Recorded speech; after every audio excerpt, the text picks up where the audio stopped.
Hi, I'm Stephanie, And I'm Justy, and and together together we're we're losing losing it. it. We've each lost over 100 pounds with the help of diet, exercise, and breaking bad habits. And I also had weight loss surgery in 2020. And I recently had skin removal surgery. We're just sharing our journey and what we've learned throughout the process.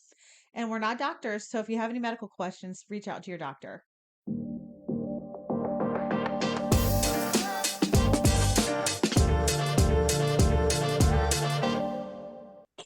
Welcome back, friends. We are here for another episode. And if you are watching us live on YouTube, you will see the handsome face that is here with us. It's usually just Justy and I and the handsome Sancho, but today we have a guest on. And I will, probably a lot of you know him, but Rob DiMedio, and known as My Weight is History in Instagram world. And I'm going to read a quick bio about him, and then I'm going to let him kind of introduce himself. But I'm going to read, so bear with me. So Rob is a lifelong scholar and educator, but his biggest life lesson came in the summer of 2019 when told he had better chances of dying in his sleep than making it to his 40th birthday. Having spent a good portion of his adult life forging strong bonds with food, alcohol, and credit cards, he knew he had to be committed to change if he wanted to be around for those he still loves the most, his wife and children. Since that summer, Rob has remained committed to food tracking, financial tracking, and fitness tracking, all of which he credits his success in his VSG journey. Outside of tracking, which is clearly a favorite activity of his, Rob learned early in his journey that sharing his goals was a form of accountability and has surpassed goals that included walking over 15,000 steps every day for over a year and completing a 75-mile bike ride. He has physically lost over 150 pounds and believes his emotional weight loss is even more impressive as he continues to heal and grow in all relationships, especially as a husband and father. In 2022, Rob became the first winner of the Just Be You Bariatric Awards Best Men's Fitness account and Best Men's Instagram page. Since then, he has become a certified personal trainer and nutrition coach. After seeing the landscape evolving in the online fitness and nutrition space, Rob committed to provide, committed to helping provide members of the bariatric community with a safe, structured place to learn the basic foundations and nutrition required after bariatric surgery.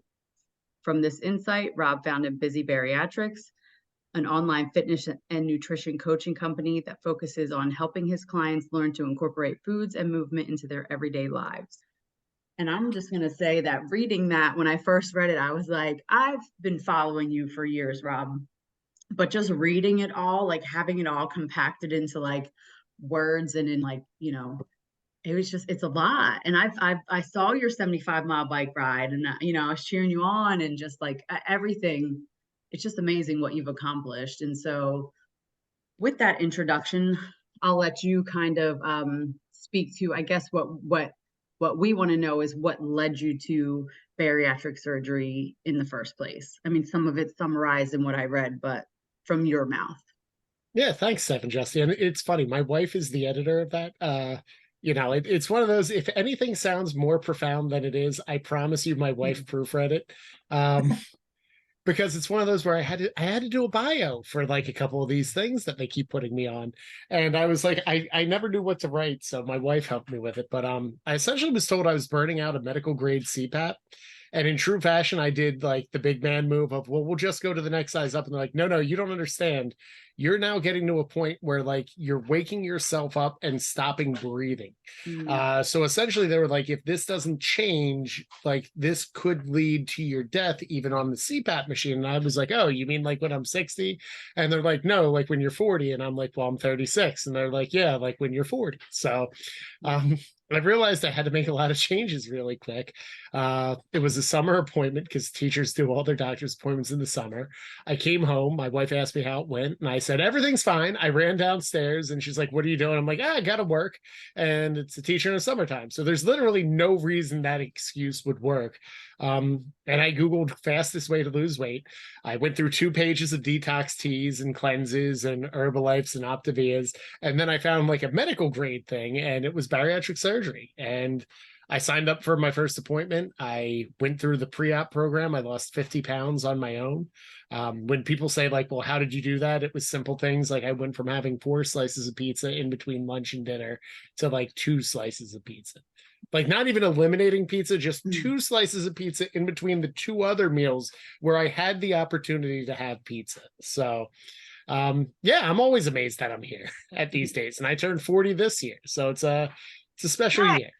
Yeah. Yeah. And I'll tell you, that is exactly how Justy got to where she is, because as you know, I had weight loss surgery. Justy did not, but she did this kind of that method and was able to stick with it. She's like the unicorn in the room here. She was able to stick with going from, 4 slices of pizza to 2 slices of pizza to 1 slice of pizza to limiting pizza to, you know, I don't want to say special occasion, but just when she planned it. Yeah. And so that's really, yeah. And It that's is for me. I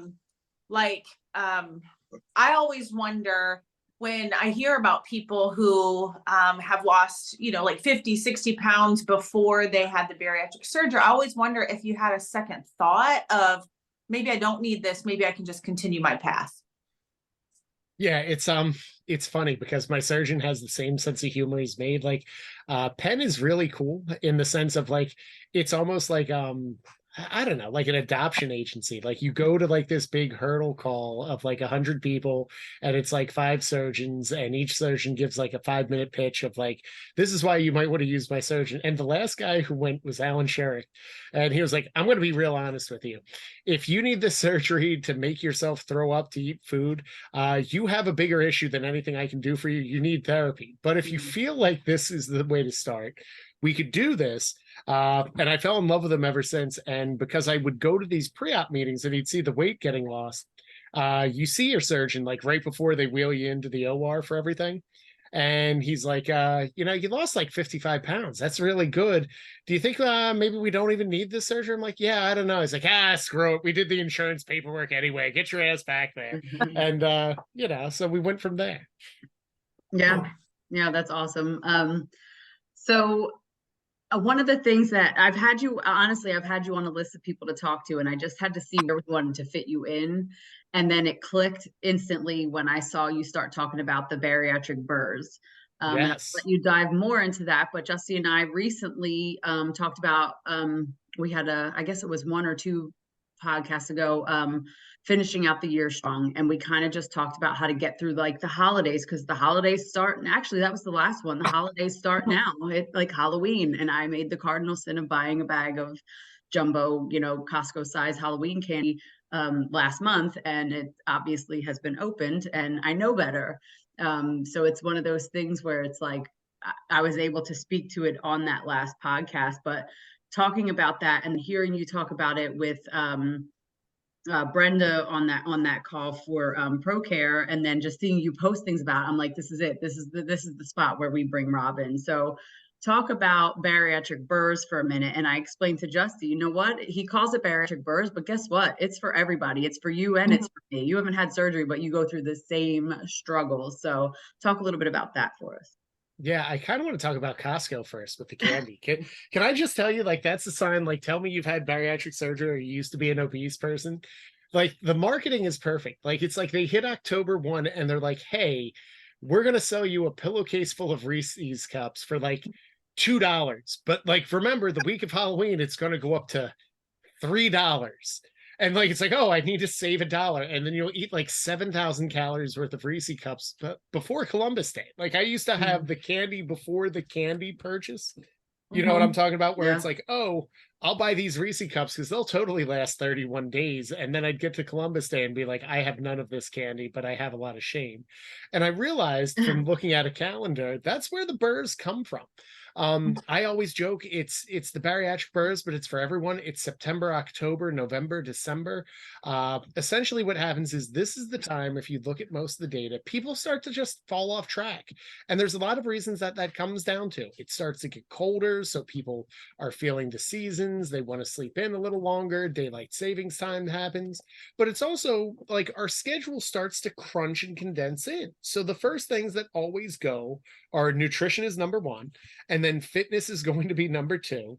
And it's always because we're busy with everything. And yes, for whatever reason, if you're watching this live, my camera just randomly alerts and puts like balloons through. I know. I can't get it to do it a second time. That's what makes it weird. Love balloons, so that's Yeah, perfect. she does. She does. If you could just get her a hot air balloon and some fireworks, then you might have a second wife. So I just got I promise you my first wife is mad enough at me that I don't need a second wife. So it's We're a funny. lot If someone more. told me at 22 I was going to live in a house full of women, I would have signed up immediately. And I have a 11-year-old daughter, an 8-year-old daughter, and my wife. And there's a reason I coach and do everything out of my basement next to a freezer. So it's a step above a bunker. But anywho, back to the Bers. This is the problem. I'm going to go everywhere but where we need. Back to the Bers is this is just like a really good time, I think, as bariatric patients that we start to get ahead of it. So when I work with my clients, we really do start in August. I take the same approach that every retailer does. The second I see pumpkin spice start to hit the market, I'm like, oh, I got to get my clients in check because we're getting into fall season and they're going to have 15 pumpkin spice lattes with 250 calories. And, it's the liquid calories that get you just as easily after bariatric surgery. But the point is, take September, really do it to focus and kind of tweak on where do you want to be January 1st and really get intentional with what does your calendar look like? What does your nutrition look like? And what does your fitness look like? And there's no right or wrong answer, but starting to work on that and using September as the preseason game is kind of good. And then October, we use to kind of neutral in. And because you've made a plan in September, you know that Halloween candy on October 1st doesn't fit your plan. So you either buy it and lock it in your closet, or you say, you know what, I'm going to spend the extra $2 at the end of the month and get it the day before. Wait, I and gotta then do interrupt that. you. Yeah. That's exactly why I bought it. I was like, well, there's a coupon, it's on sale. Yeah. So I am the sucker. Yes. Yeah. Here's the funny part.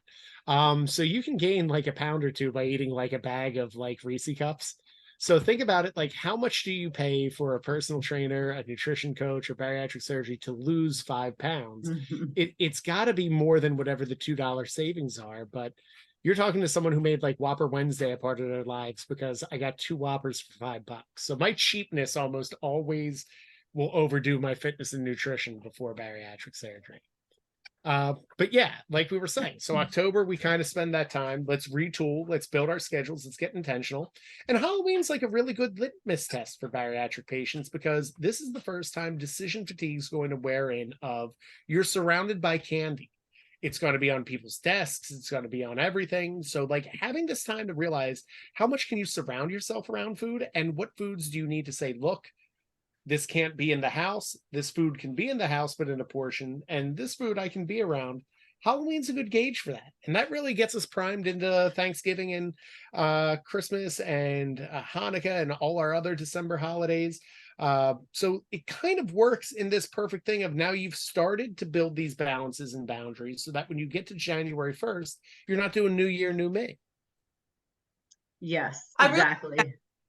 It's important. We talked about it on our last podcast, how it is just having an intention at the end, like who do you want to be at the end? And you hit on that as well. And then planning. For me, planning is so important. I don't write anything down because I'm not that girl. I don't have spreadsheets and shit. Like I just can't do that. But I plan it every morning. And I say, this is where I'm eating today. That's the promise to myself. And I stick to it. Now, I don't know if you know, but I have 5 bakeries, French bakeries. That's what I can be nowhere near you. And so I, it's amazing that I've been able to, just by changing my mindset and the way I think about food, the way I think about what I want most in life is to be healthy, not a macaroon right now, how that allows me to go in a bakery almost every single day and not even want anything. But it took time. And I think that's the big issue I see with a lot of people on their bariatric journey is they believe like, oh, I got this sleeve and now I'm never going to want a cookie. And the problem is cookies are still really delicious after bariatric surgery. Yeah, So those are my it's kryptonite for sure. And I thought the same thing. I was like, and I, everybody has their food funeral. I didn't really have that, but I did have like what I thought was my last meal, an Italian sub. I've had them since then. I just can't eat the whole thing, and I eventually rip the bread off, but I'll start with the bread. I can still eat it. So the thought going into it that like I can never have this food again. Now that I look back at it, I'm like, what a joke. Like I can have any food I want. It's just how I have it and how I incorporate it. That's the difference. yeah, it's funny. Like I'm a big advocate of tracking, and I know it's not for everyone, but for me, it's the same reason I was able to eliminate so much of my debt. When I started my bariatric journey, I was over 6 figures of credit card and student loan debt, Wow. just for the same reason that I was obese, was because I used it as a way to self-soothe. And the point I bring up with that is like by having a budget, whether it be for my calories and macros or anything else, I kind of then can get intentional of like, I'm having a primo hoagie. They're hoagies in my area. You Sorry. know, but like I'm having the foods that I love, but I'm not having it every day. But when I do, I savor every minute of it. But it also helps me because it's like I'm not busting my macros or my budget on like Ilio's pizza. Like I'll go get good pizza and enjoy it. Right. If it's not worth the calories, why bother? Exactly. Yeah, yeah, yeah, totally. And that's kind of our theory too, especially with traveling. I'm not going to be in Africa and try to find a McDonald's, which they don't have them there, but I'm going to eat local food and I'm going to enjoy the hell out of whatever I eat. But I'm going to stay within my hunger, and that's kind of how I do it. You all had the bariatric surgery, so you're restricted.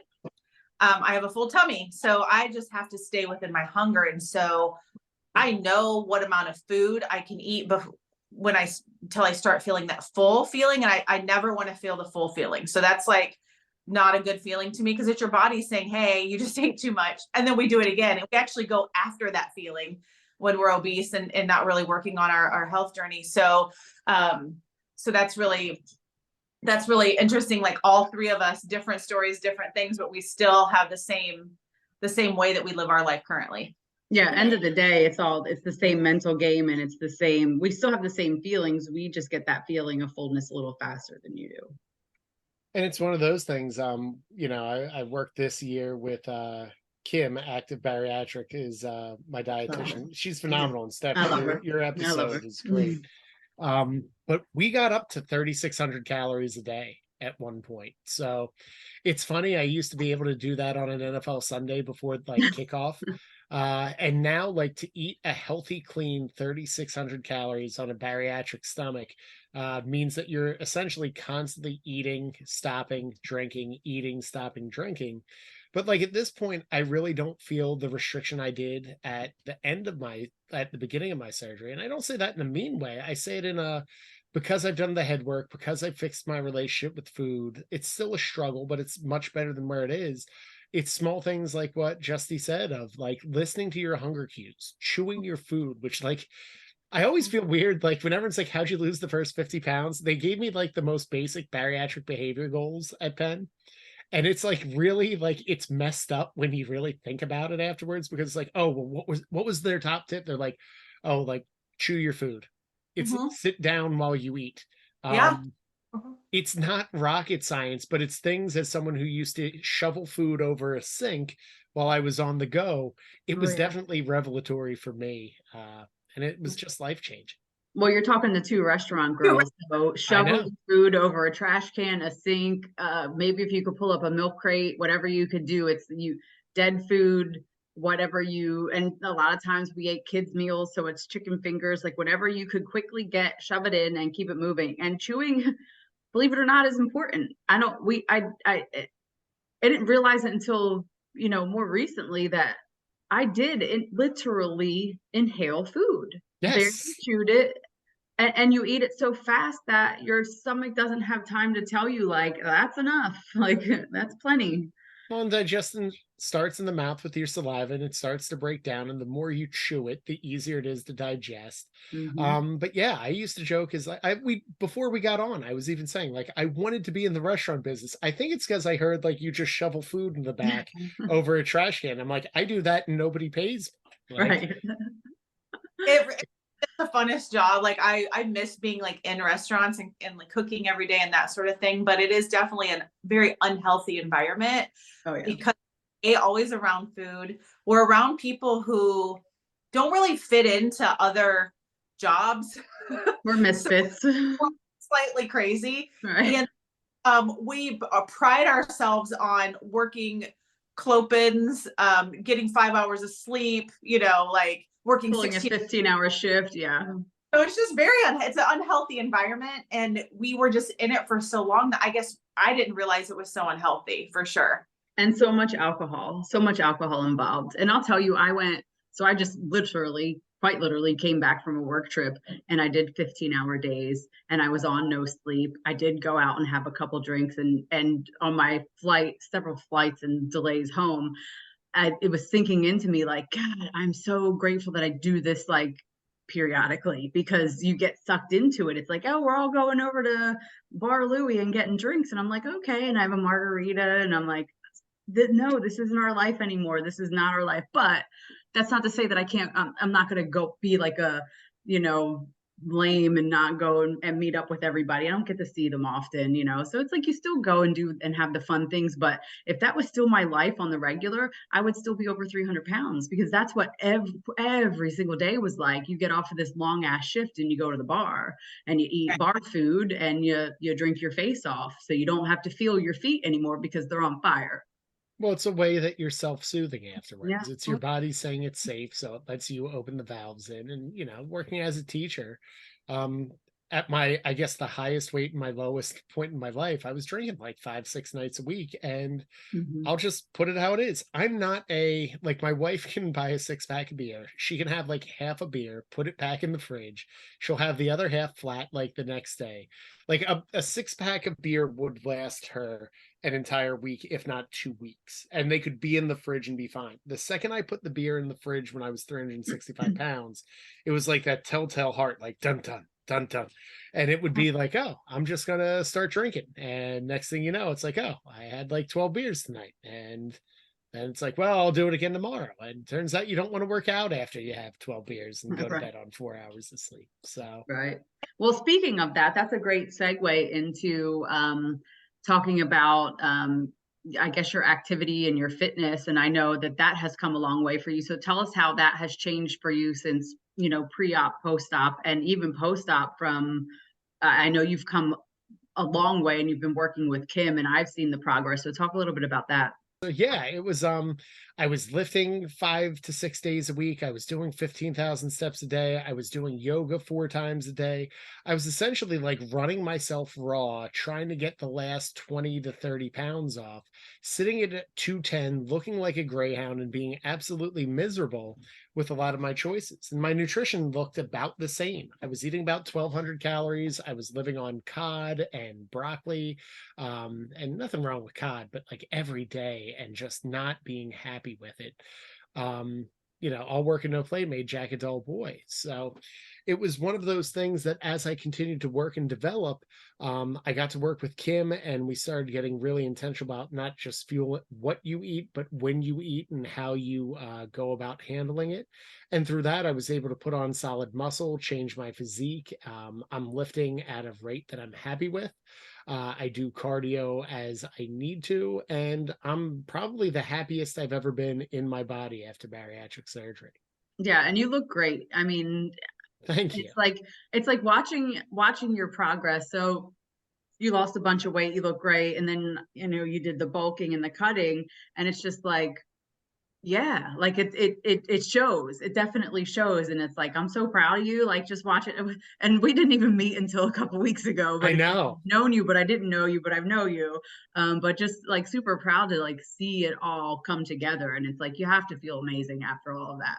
Mon, we've been circling each other. Like we've always talked, we've touched base. We have enough of the connections with everything where, but yeah, it just shows that like, I don't know, it's such a long, strange journey. If someone told me this time last year I would be at this spot, I'd say no way whatsoever. I mean, even just winning an award at Just Be You the first year, and like I'm up against some of the biggest names in our community, but also in like the overall fitness industry. So to win like Best Men's Fitness was crazy. And then seeing so many coaches that don't know how to handle bariatric patients, I really wanted to be a resource to everyone that I could help. Because it was tough. It was lonely. Like until I found Kim, it was such a frustrating experience of I was scouring the internet, I was taking bits and pieces of everywhere and trying to make my own thing, and it just didn't work. So it's And one of the yeah, sorry, Justina. that's where I'm at now. So I didn't have the bariatric surgery, but I had skin removal surgery. And so I'm really determined to not stretch my skin back out. But I feel like I know people within the bariatric community through Steph and through our podcast and our Instagram, and that's a great, amazing community. But I didn't have bariatric surgery. Then I have these personal trainer that I've tried a couple of different ones. Now I love my Phil, but my other ones, but they're these 20-some-year-old kids who have never been morbidly obese. They don't get it. They don't get it. And so that's kind of what I think that is going to be my niche at some point, is helping people who are morbidly obese, whether they have bariatric surgery or not. And because it's mindset work. While I'm lifting weights and doing this stuff and going through these motions of deadlifts and stuff, I could be talking to them about their mentality, because that changed my life, is getting my mentality changed. So I think that's really interesting that you found your person to help you with the nutrition side. And I haven't found that yet, because I'm in this weird space, I guess. And I think like I love everything that you said in that, because when I built my practice, I really wanted to build it with the vision of what does the bariatric community, but also people who have struggled with obesity and eating issues have always wanted. And it's why I really think I have a unique program. Most online coaching programs, you get a weekly loom at best sent to you that essentially tells you you need to lift more here, eat less here, and up your cardio. One of the things I do is with my package is I truly believe having a 30-minute one-on-one call every other week. And then you still get the loom on the opposite week, but to really work on the human side of change and to move things. As a teacher, I really pride myself on working with some of the best names that I could with this. So learning programming and periodization from Kayla Diamond, who is a former fitness competitor, bodybuilder, and everything else. So learning not only the reason but the season for each type of lift, but also planning out macro cycles and mesocycles, all the fun jargony stuff you get, so that you have this bigger vision. And a lot of the times when we see on Instagram, we see these sexy booty boot camps, or Chris Hemsworth is like juggling kettlebells with his butt cheeks and all the other things in between. And when reality, it's about 5 or 6 exercises 4 times a week, rinse and repeat, and it's just building the consistency. So when I built my program, I wanted to make sure that it was built with the idea of my clients understand, and they know that I understand the struggle of not being able to tie my shoes at one point in my journey, and that I understand like there's going to be days that you have no reason whatsoever to not go to the gym, and you still don't go to the gym, but building a plan of how we're going to make that up in the level of accountability. So I'm really proud of my practice, and I'm really happy with the community that I built within that practice. And it's fun because it's a lot of people who are past the honeymoon stage, and part of the mindset work that we do is just learning that the days of like eating a Whopper and losing 5 pounds are kind of gone. But if you're okay with learning how to work your macros, how to eat a balanced bariatric plate, you can lose about half a pound to a pound a week, and then really like in 6 months you're down like 20-30 pounds and able to maintain because you learned good practices. Exactly. And Steph and I were talking about that literally this afternoon when we were talking, because for me, I feel like having bariatric surgery, I mean, both ways are very difficult. They're hard, but I can't imagine just waking up one day and I'm forced to in this action. Like I was able to slowly minimize my food, slowly do this stuff, slowly kind of work through it. But you guys are basically forced because your stomach is cut to reduce your food. And then a year later or so, whenever that honeymoon stage is open, then bam, you're kind of hit with those cravings, and you're hit with that same shit that you had before surgery because you didn't do the work, you had the surgery. And so that has to be like a really big hurdle. And I saw Stephanie go through it. That to me, I have a lot of respect for people who are able to figure that part out. I don't think people talk about that enough. Right. Even No. restricted. Yeah, I agree.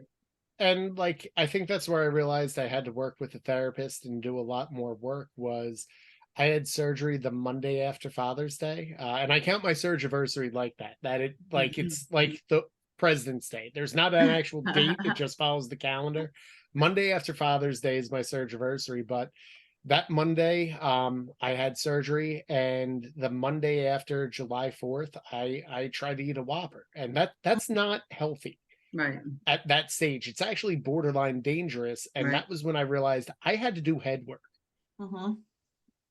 Yeah. Yeah, I think everybody needs to do head work, whether you have surgery or not. We just don't want to admit it. And I think sometimes it's a little bit harder for men, because you're, raised, at least our age group, right? We're all the Yeah. same.